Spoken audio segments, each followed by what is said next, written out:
Hello from Mexico and welcome back to our channel. So today I'm going to take you guys down to the house site to answer some common questions that I see coming up in our house updates regarding our home build here in Mexico. You guys have had a lot of questions and I realize that videos that I've done on them may be pretty far back. So I'm just going to do a little refresher and answer some of the most common questions about building our home here in Mexico that we've seen from you guys. So let's get the boys loaded up and we'll head down. So if you like what you're watching, don't forget to hit that thumbs up button and don't forget to subscribe. Let's go.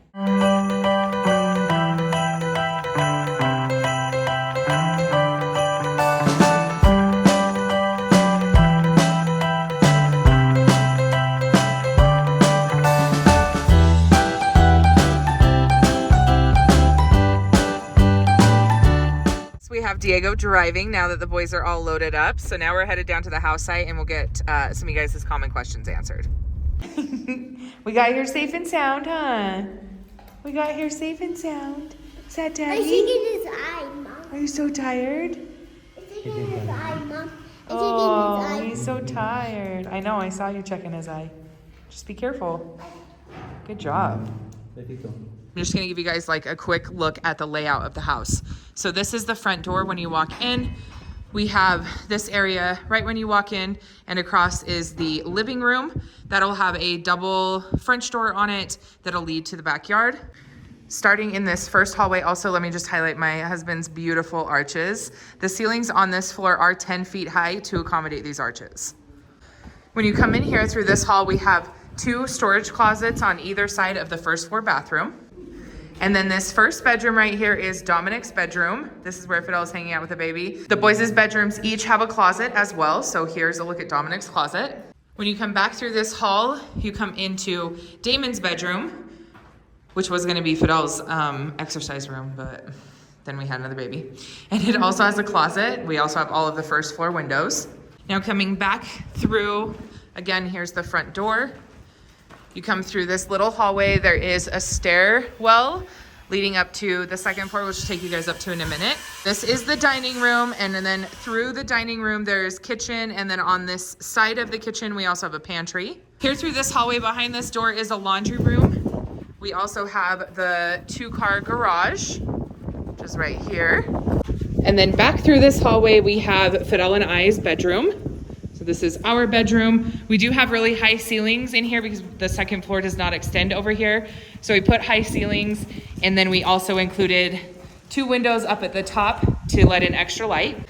Next to the door to our bedroom, we also have Fidel and I's closet, which is pretty tall on the inside, which is why I didn't make it very wide. And then we have a bathroom in our bedroom as well. Under the stairs, I did include a space for storage, but you'll be able to see through the stairs on both sides. But then let me take you up to the second floor. This is where they're still doing a good majority of work on the structure here on the second floor. When you come up the second floor though, there's a second living room off to this side. So we are going to put in like a living room space right here. When you come over here to the other side, we have another little space, which I'm honestly not quite sure what we're doing with this space yet. When you come into this arched hallway, this side of the house is the exact same design as downstairs. So we have 2 storage closets on either side of the second floor bathroom. When you come in here, this is the home office, which is essential because I work from home. So this is my home office. These ceilings are higher than the downstairs ceilings just because of the way the roof is designed. But this also has a closet. Coming back through this hallway, we're going into Diego's bedroom. Diego's bedroom the ceiling starts at 8 feet. And then goes up to 10 or 12, I can't remember. I think it just goes up to 10, just because the roof is slanted, vaulted. So here's a look at Diego's bedroom. It's the exact same size as Dominic's, but Dominic's ceiling is straight across, so his ceiling space, so it's taller on one side. But then Diego also has a double closet. There's a bunch of wood there, so you can't really see it. Come down this hallway, we also have a storage room. So this is a storage room. We did it with no windows. So this is our storage room. And then last but not least is a guest bedroom that's right above the kitchen. And here's a look at the guest bedroom. And it also has a closet as well.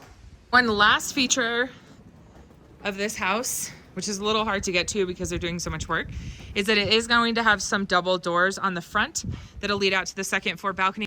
Okay, so the first question that I saw come up a lot, and the most recent question that we've received about the home build, is about the security on the windows. So I do want to talk a little bit about the security in our home. We have a lot of different security features going into this home.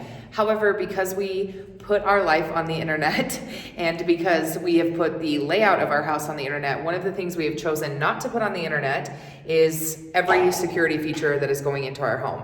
Please just note that they are there and will be in place. However, we're not disclosing those because that would be essentially giving somebody everything that they would need to get past those security features if we showed them. It's the same concept as not filming in like a bank. You can't film in a bank for obvious reasons, right? So just know we have plenty of security features in place. We just aren't putting them on the internet. Pika, are you gonna help me with the Q&A? Are you gonna help me with the Q&A, Pika Pika? You're such a good girl. The next question that came up a lot in the comment section was, why do we still have dirt floors? And this actually ties into another question that we get, which is about the foundation and why you don't see a foundation that is similar to homes that are being built in the US.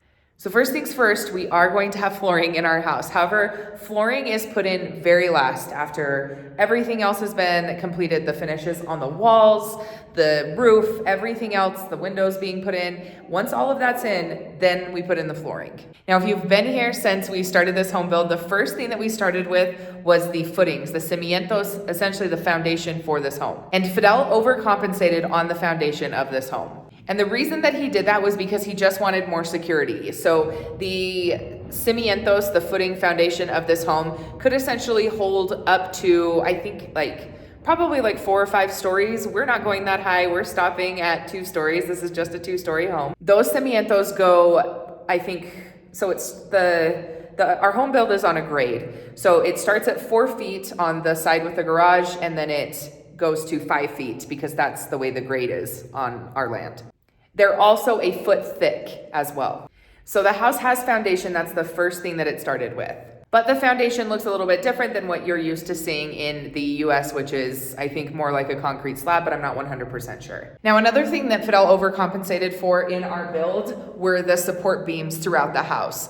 Our support beams are a lot bigger than what is necessary for this type and size of build. And the rebar that he used in the support beams, or the castillos, is more than necessary as well, or more than what you would typically see in this type of build down here. In addition to that, Fidel also added more than what was needed. So we did design this home with 2 different architects, one here in Mexico and one in the US.